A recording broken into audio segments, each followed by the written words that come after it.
Ada lagi yang mengatakan bahwa tongkat kayu bisa jadi tanaman. Betul. Tongkat kayu dan batu ya. Lagu Kus itu. Iya. Tongkat kayu dan batu bisa jadi tanaman. Tapi kalau kemudian sampai tongkat kayu sampai batu juga bisa jadi tanaman, bisa tumbuh saking suburnya lahan kita. Terus kenapa harus ada lahan yang nganggur? Kan itu yang jadi pertanyaan. Berarti jiwa bertaninya yang belum bangun di situ.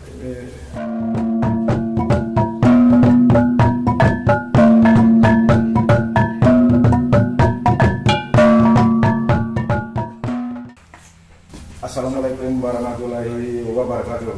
Waalaikumsalam warahmatullahi wabarakatuh. Salam sejahtera untuk kita. Salam sejahtera. Selamat datang Pak Aibda Sukmawati. Iya, Pak Sukma ini sudah lama bertugas di Adonara di Polsek Adonara Timur ya. Sudah berapa tahun Pak? Jadi saya bertugas di Polsek Adonara Timur ini sejak tahun 2006. Jadi kalau dihitung sekarang ini sudah masuk ke 18 tahun menuju 19. Iya, 18 menuju 19. Saya bertugas sehari-hari di Polsek Adonara Timur di fungsi Babin Kamtipmas Bayangkara, pembina keamanan dan ketertiban masyarakat. Luar biasa Pak, ini sudah menjadi bagian dari orang Adonara ini. Iya. Cukup lama kan berarti berkarya di Adonara, beri pelayanan kepada masyarakat khususnya di wilayah Kecamatan Adonara Timur.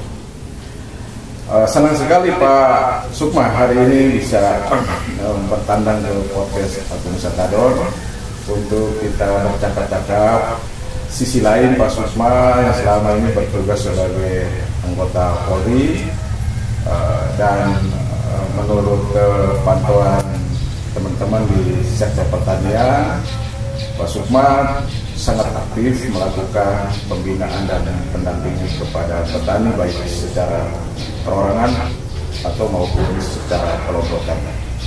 Nah, Pak Sukma bisa share dulu soal sisi lain sebagai anggota Polri, kemudian melakukan tugas-tugas pembinaan masyarakat melalui pembinaan pendampingan kepada petani. Kira-kira apa yang menarik atau memang karena Pak Sukma sendiri hobi bertani juga? Baik, terima kasih. Jadi mungkin saya sedikit bercerita bahwa sejak saya ditugaskan di Polsek Adonara Timur di fungsi Babin Kamtipmas, jadi memang tugas utama kita adalah bagaimana kemudian kita berbaur dengan masyarakat, yang mana tujuannya adalah membina atau mengajak masyarakat untuk menciptakan situasi yang aman dan tertib tentunya. Kemudian melihat hampir 90% masyarakat di tempat tugas saya ini adalah berprofesi sebagai petani, dan kebetulan saya hobi bertani, maka saya jadikan hobi saya tadi itu sebagai penghubung atau pintu gerbang untuk membangun komunikasi dengan masyarakat. Di samping untuk menciptakan keamanan, itu juga tentunya akan mempermudah kita membangun komunikasi, dan yang paling penting adalah di situ membantu masyarakat untuk mendapatkan nilai kesejahteraan dari segi pertanian. Jadi sudah sinkron, masyarakat tempat tugas saya rata-rata berprofesi sebagai petani, saya hobi bertani, jadi nyambung di situ. Ya. Ada link and match gitu. Iya, benar sekali. Jadi selain hobi juga sebagian masyarakat binaan juga adalah petani, sehingga interaksinya juga lebih mudah. Itu juga membuat komunikasi dan koordinasi manakala ketika ada problem-problem gangguan Kamtipmas juga menjadi lebih mudah untuk komunikasi. Iya, benar sekali. Luar biasa Pak. Ini apakah interaksi sosialnya untuk memainkan peran sebagai peran dan tugas sebagai anggota Polri dengan membaur, dengan melibatkan masyarakat sekaligus mengimplementasikan. Itu poin yang menarik. Nah, dalam berinteraksi dengan petani, ini kita mau ngobrol soal pendampingan lebih spesifik. Ada komoditas bawang merah yang Pak Sukma juga konsen untuk melakukan pendampingan ke petani. Nah, bawang merah ini kan juga salah satu komoditas pertanian yang rentan terhadap inflasi. Selain cabai dan juga tomat. Nah, bawang merah ini kalau menjelang hari raya tidak diapa-apai, harganya naik. Dan saya melihat di lapangan Pak Sukma juga sudah mulai melakukan pembinaan bekerja sama dengan kelompok tani untuk mengembangkan budidaya bawang merah. Nah, ini Pak Sukma bisa share untuk kita supaya kita juga bisa memperoleh pengetahuan, informasi tentang budidaya bawang merah secara lebih baik sesuai dengan konteks kita di Adonara. Ya. Baik, jadi ini yang saya sampaikan ini mungkin berdasarkan pengalaman. Pengalaman saya waktu saya membantu orang tua di kampung. Di Lombok, Di Lombok Tengah. Saya orang Lombok Tengah. Jadi di sana juga untuk komoditi bawang merah itu sudah menjadi salah satu produk unggulan di Lombok. Kemudian untuk kita di Adonara ini melihat struktur tanah dan iklim memang sangat cocok untuk kemudian kita mengembangkan bawang merah. Di samping tanahnya dan iklimnya sangat mendukung, kita juga adalah pengkonsumsi atau bawang merah ini adalah salah satu bahan pokok yang harus ada di dapur. Jadi kemudian kebutuhan bawang merah untuk di Adonara ini, jika saya lihat, saya sempat sharing-sharing dengan pengusaha bawang merah, itu satu hari itu sekitar 500 kilo. Satu hari 500 kilo. Itu hari-hari biasa. Tapi kalau seumpama seperti yang orang bilang tadi, untuk hari-hari tertentu, hari raya, Natal, tahun baru, itu harganya akan melonjak lagi. Nah, melihat tingginya kebutuhan, sementara tanah kita di sini cocok, iklim juga cocok, tinggal bagaimana sekarang kita berupaya atau mencoba untuk membudidayakan bawang.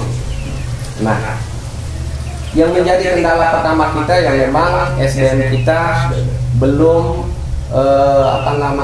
belum memadai untuk kita lakukan hal itu. Nah, berdasarkan pengalaman yang saya miliki, saya kemudian mencoba membentuk komunitas kecil, kelompok-kelompok kecil, tentunya berkoordinasi dengan penyuluh lapangan untuk kita sama-sama membina. Dari pengalaman memang lahan-lahan kelompok yang kita sudah coba itu di beberapa tempat memang hasilnya sangat maksimal. Itu di mana saja? Yang sudah kita lakukan kemarin itu di Desa Narasausina, ya, Desa Sausina, kemudian Desa Kiwangona, kemudian di Desa Lokeleng. Iya. Ileboleng. Jadi dari beberapa titik yang kita sudah uji coba tadi itu memang hasilnya sangat maksimal, Paman. Karena memang tanahnya mendukung, iklimnya juga mendukung. Hanya memang kemudian ketika kita mau melakukan dalam jumlah yang agak besar, lebih besar lagi untuk bisa mencukupi kebutuhan di Adonara ini, tentunya kita akan terkendala di bibit di sini. Karena memang bibit yang kita tanam kemarin itu rata-rata kita datangkan dari daerah luar, dari Bima, dari provinsi tetangga. Nah, itu bibitnya pakai siung atau pakai yang biji? Iya, dua-duanya kita sudah coba. Kita sudah pernah coba ini untuk biji dari dua varietas itu, jenis Lokanata dengan bawang tuktuk, kemudian dari siung. Dua-dua memiliki kelebihan dan kekurangan. Nah, untuk bawang biji jenis Lokanata dengan tuk-tuk itu yang menjadi kendala kita adalah perawatannya memang agak susah, kemudian masa panennya agak lama. Sementara untuk bawang umbi ini, nah, itu kan masa panennya cukup 2 bulan sudah panen, sudah bisa produksi.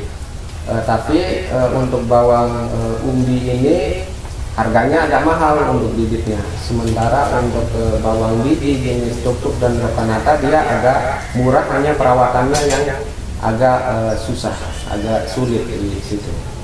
Jadi tantangan paling pertama itu soal SDM-nya, sumber daya manusia khususnya di petani. Kemudian benih juga, mengakses benih kita masih agak sedikit kesulitan. Nah, dari 4 desa yang sudah dijangkau ini, luasan lahan, apakah bisa di tingkat petani itu cukup, masih punya potensi untuk dikembangkan lagi, atau bagaimana? Baik, jadi kalau melihat dari luas lahan yang kita sudah coba dibandingkan dengan lahan yang memang belum dikelola itu masih 0,0 persen, 0, sekian persen. Artinya lahan tidur kita ini masih terlalu banyak. Kemudian tapi yang menjadi kendala utama juga di sini adalah pengairan. Karena kita berbicara soal pertanian, maka kita berbicara soal pengairan juga. Nah, dari beberapa titik tadi ini kan rata-rata masih menggunakan sumur dangkal, sumur bor, di mana memang jangkauan dari sumur bor ini kan belum terlalu luas. Itu yang menjadi kendala utama kita di pengairan. Kemudian untuk masyarakat sendiri, memang yang menjadi PR kita yang paling besar adalah jiwa bertaninya yang masih rendah. Jiwa bertaninya yang masih rendah. Padahal jumlah masyarakatnya lebih banyak petani, tapi jiwa bertaninya yang masih agak sedikit kontradiktif. Benar sekali. Artinya kita melihat data itu dari KTP-nya. Dari KTP-nya, mungkin dari sekian persen itu KTP-nya itu semua petani. Tetapi ketika kita lihat real di lapangan, lahannya nganggur semua, lahannya tidur semua. Nah, jadi ini kan menjadi tidak sinkron jadinya antara profesi di KTP dengan apa yang terjadi di lapangan. Jadi memang jiwa petaninya yang belum bangun. Nah, itu kalau saya lihat itu mungkin dikarenakan kepada SDM masyarakat kita ini, kaitannya dengan bertani ini sifatnya masih turun-temurun. Misalnya tanam mente, kemudian kelapa, kemudian dan lain-lain tadi. Itu untuk masyarakat kita di sini rata-rata bukan dia yang tanam. Warisan. Itu warisan semua. Itu nenek moyangnya yang tanam. Nah, masyarakat yang sekarang ini tinggal panennya. Tetapi yang murni dia tanam ini masih sangat sedikit. Ini terbukti dari banyaknya lahan-lahan tidur. Jadi tugas utama kita adalah bagaimana membangunkan jiwa petani. Artinya kalau lahannya saja ini tidur sudah sekian puluh tahun, ini sekarang 2023 mau masuk 2024. Jadi kita bisa bayangkan itu, lahannya tidur 2023 tahun. Terus pemiliknya tidur mau berapa tahun lagi, kan begitu. Terus di sisi lain, negara kita ini kan negara yang agraris gitu. Negara yang agraris, tapi kemudian ada lahan yang tidur. Ada lagi yang mengatakan bahwa tongkat kayu bisa jadi tanaman. Tongkat kayu dan batu ya. Iya.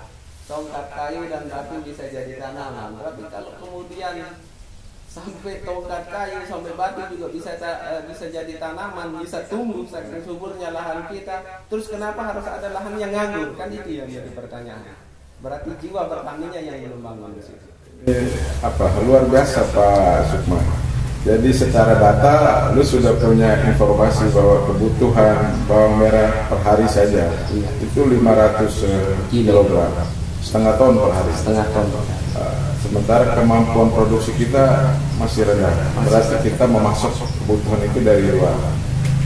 Kan bawang ini ada di dapur. Kalau satu hari 3 kali masak, dia ngiris juga 3 kali. Nah, ini sementara di program di desa-desa itu ada dukungan dana desa kurang lebih 20% itu untuk ketahanan pangan. Nah, apakah Pak Sukma sendiri juga pernah berkoordinasi dengan pemerintah desa dalam hal bagaimana meningkatkan produktivitas bawang merah di kelompok-kelompok tani dampingan Pak Sukma? Jadi di bidang pemberdayaan pemberdayaan di desa memang untuk bidang pemberdayaan itu pemerintah mengalokasikan sekian persen di instruksi pemerintah. Kemudian dalam implementasinya itu kalau saya lihat sudah ada beberapa desa, termasuk kelompok yang saya bina juga sudah pernah dibantu oleh pemerintah di desa Sausina dan desa Kiwangona. Namun yang menjadi kendala utama itu kelompok ketika mendapat bantuan itu sering sekali kemudian setelah tidak dibantu jiwa bertaninya menurun lagi. Jiwa bertaninya menurun lagi. Nah, artinya bahwa kelompok ketika dia dibantu, dia tidak memberikan aura atau contoh yang baik atau semangat yang baik kepada masyarakat yang lain. Itu juga jadi kendala. Jadi hanya untuk menunggu bantuan dulu baru mau bekerja. Ya, mental seperti itu juga yang ya perlu di itu Pak Sukma alami sendiri itu langsung. Iya. Itu dari beberapa kelompok yang pernah dibantu itu memang jelas saya alami sendiri. Pemerintah bantu waktu itu ada salah satu kelompok dibantu tidak banyak sih, cuma 300-an kilo dengan misi waktu itu bawang yang kita tanam itu untuk menghasilkan bibit kembali. Setelah kita tanam kemudian kita panen. Sudagar datang, borong berapa? Langsung borong dia. Berapa 1 kilo? 24.000 waktu itu. Tetapi itu kan untuk kita tanam kembali. Tetapi karena masyarakat tergiur dengan uang tadi, langsung dijual. Padahal itu dipersiapkan untuk jadi bibit. Untuk jadi bibit kembali. Jadi ketika mau tanam ulang, kan mesti cari bibit lagi. Itu yang menjadi kendala juga di lapangan. Jadi memang kesadaran masyarakat untuk bertani ini masih sangat kurang, Atau solusinya begini, kita bisa menyiapkan satu kelompok untuk menjadi produsen benih saja, sehingga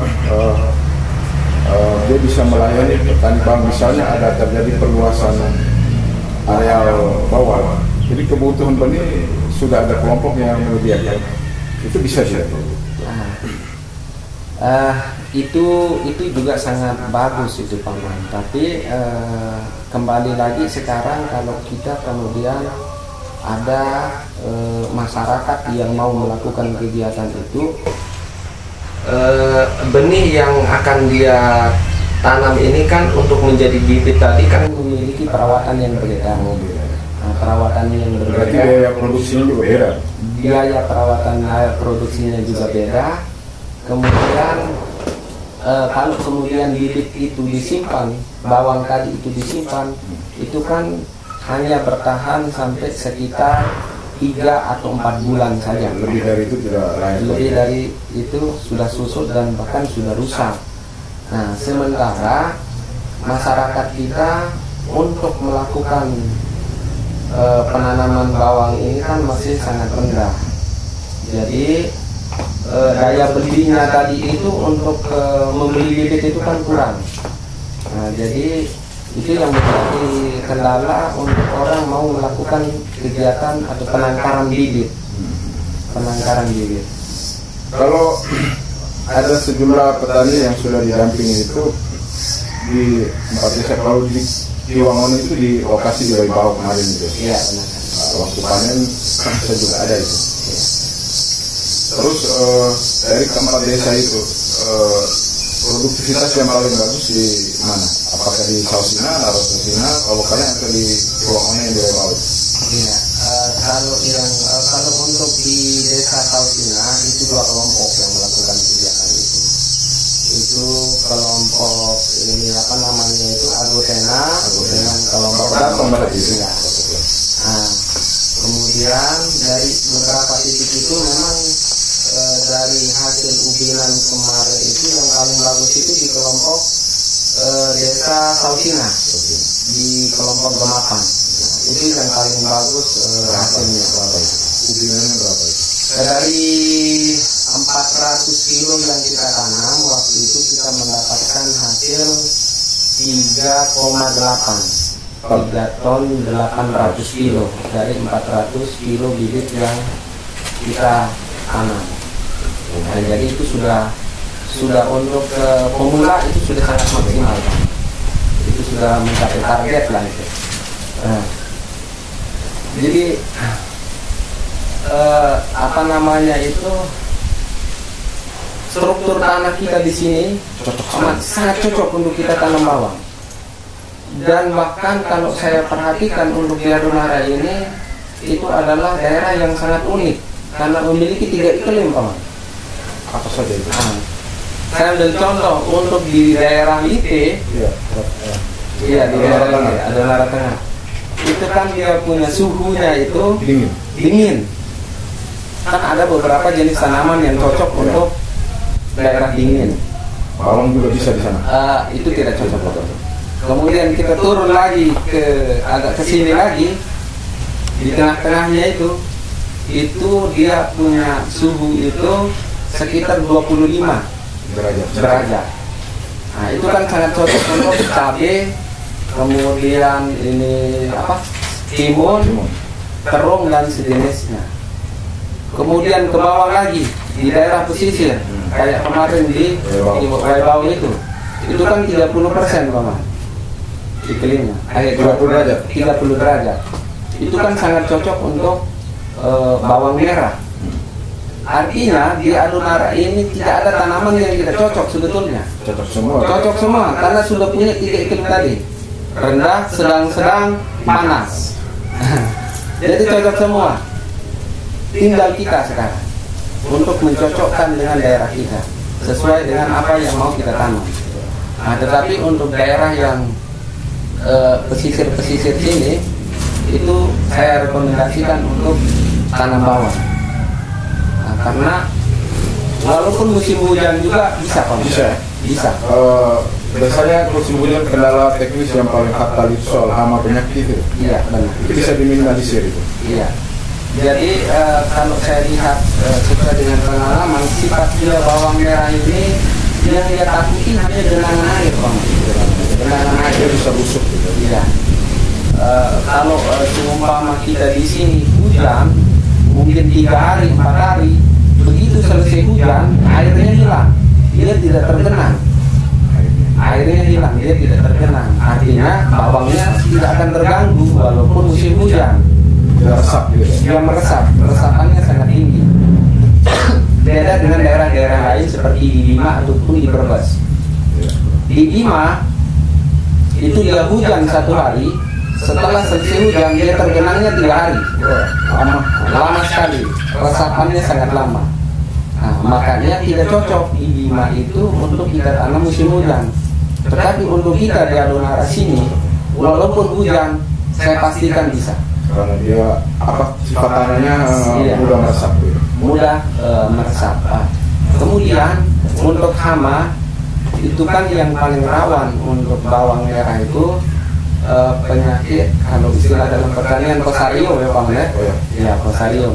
Jamur itu. Tapi kalau kami di kampung biasa bilang penyakit ceker ayam. Ya, itu atasi pakai apa yang paling mempan lah begitu. Iya, itu pertama dari pada saat kita tanam, kita upayakan akar daripada bawang tadi itu, akar keringnya itu harus betul-betul dibersihkan. Karena kalau kemudian kita tanam, sementara sisa akar yang kering tadi itu masih ada, itu yang rawan terjadi pembusukan. Terjadi pembusukan, maka timbullah jamur. Jadi kemungkinan itu yang menyebabkan terjadinya fusarium tadi itu. Jadi akar bawang dibersih-bersih dulu gitu. Iya, bersihkan dengan baik. Jadi jangan ada akar-akar kering tadi itu yang tersisa sebelum kita tanam. Jadi kita buang dulu semua. Kemudian untuk pencegahannya, yang sering saya lakukan itu kita menggunakan detan 46 itu. Detan 46 atau 45 ya? 45 ya. Ya, 45. Kemudian kalau itu tidak ada, kita bisa menggunakan antrakol. Antrakol itu sebelum tanam kita taburkan dia. Kita taburkan dia di ya yang kayak tepung warna putih. Kalau untuk detan warna kuning, kalau untuk antrakol itu warna putih ya. Nah itu kita aduk itu bawang itu, baru kita tanam. Itu sangat efektif untuk mencegah penyakit jamur pada bawang merah. Jadi itu kalau untuk musim hujan cukup aman juga. Cukup aman banget. Dan saat ini juga saya sementara melakukan secara mandiri di di depan rumah di asrama. Berapa luasan itu? Luasnya cuma 0,3 Pak. 0,3 jadi sekitar 2-3 are saja. Nah, dengan kebutuhan bibit itu 250 kilo. Sudah masuk di pembajakan. Saya mau tanam musim hujan karena memang airnya tidak ada, jadi kita biar andalkan air hujan saja. Kalau di daerah kesini, kalau balik kesini, apakah juga dimungkinkan juga ini? Kan Pak Sukma pernah tugas di sini kan cukup lama juga. Jadi untuk daerah kita kesini ini, yang penting sifat lahan yang harus kita tanam bawang itu harus terbuka Pak Mas. Karena memang penyinarannya itu sangat bagus kalau minimal itu 10 jam. 10 jam, jadi dari pagi itu sampai sore itu harus kena cahaya matahari.